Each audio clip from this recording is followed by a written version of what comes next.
standing. When I was growing up, I used to hear this one often in church. Stand up for something or you'll fall for anything. Stand up for those who can't stand for themselves. Don't be afraid to stand out in the crowd. You are meant to stand out and not blend in. These days, though, everyone is standing for something. I mean, you can't listen to the news. Everybody is standing for something. We're standing for civil rights and women's rights and underprivileged and minorities, the old, the young, the mentally challenged, the physically challenged. We got gay rights, LGBTQ, animal rights. Everybody is standing for something. And so how does our standing differ from the standing of everyone else who seems to be standing for something? Who do we stand for? What do we stand for? Where do we stand? And how do we stand? And these are the things I'm going to quickly touch on, and I mean touch. Pastor, you could go in on this, I'm sure. Our natural response and inclination as human beings is to stand up for ourselves. And we are even taught that. I remember my mother telling me as a child, make sure you stand up for yourself. And it sounds good. And this is the problem with the devil, right? And the world. It's really the world that it sounds good. It sounds like it makes complete and total sense, right? But in God's ways are so different from our ways. They are exact opposite to the world. And so that is when we have to say, okay, that's what the world's saying. So what does God say? Because the truth is that we're not supposed to stand for ourselves. God says that we ourselves, we are sinful. The heart, who can know it, is deceitful. We need to stand for God and stand for Christ and stand for His truth. Because our truth is not His truth. His truth is so different. I remember, even as a Christian, I would have these things like, oh, feminism? Oh, I am top feminist, okay? But God's way is not my way. My way is not the right way. God's word tells us what is right. It says God's truth is always in complete opposition. And God's truth is the truth. And when we have that understanding, when we understand it's that not about the way that we feel about something, that what you and I think has zero bearing on what the truth is, that God's truth is the only truth. And His truth is in His word. And He will give us that through His Spirit. And when we study His word. But the enemy is always trying to deceive us and convince us to be disobedient. We hear things like, follow your heart. You are the captain of your own ship. You have the power. These are all lies. These are all lies. Hallelujah. The truth is, what is the truth? Don't follow your heart, but guard your heart. And Scripture tells us to let this mind be in you that was in Christ Jesus. That's the mind that we want to have. Where do you stand? We need to stand everywhere, in every situation, at all times. The Scripture tells us that a double-minded man is unstable in all his ways. So I can't be sometimes over here and sometimes over here. I can't serve two masters. I can't be in that gray area because there is no gray. It's black or it's white. Those are the only choices we have. And that's what Scripture tells us. And God has called us to holiness, to integrity. And I've taught these children that integrity means doing what God says is right, no matter if no one is looking.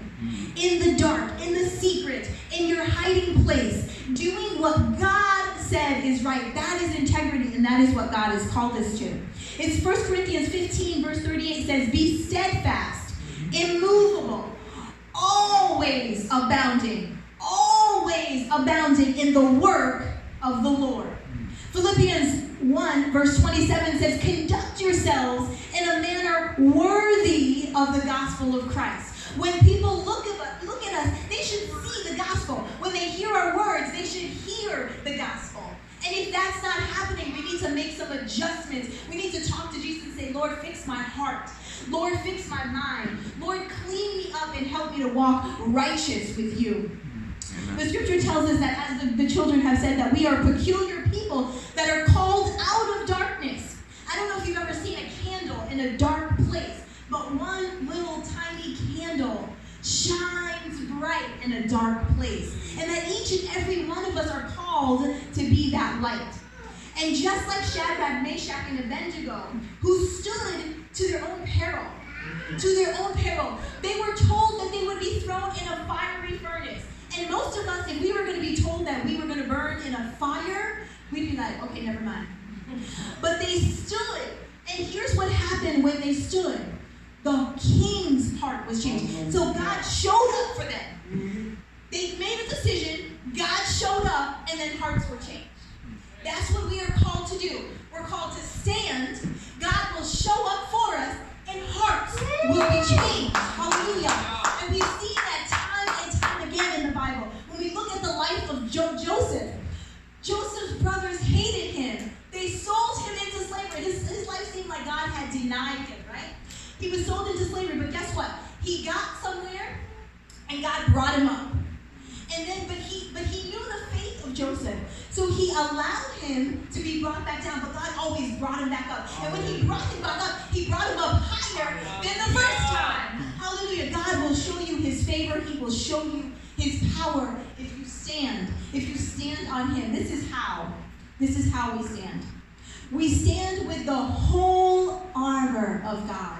God has given us some tools to use. You never see men go out into battle. I don't know if you've even seen an army man walking down the street here in Westfield. He's got on his helmet, they got their guns, they got their boots on. They're ready to, we can't go into battle not prepared. And so God has given us armor that we need to use every day. We need to put on that armor. And then it says wrestling. The scripture tells us that we wrestle not against flesh and blood, but against principalities.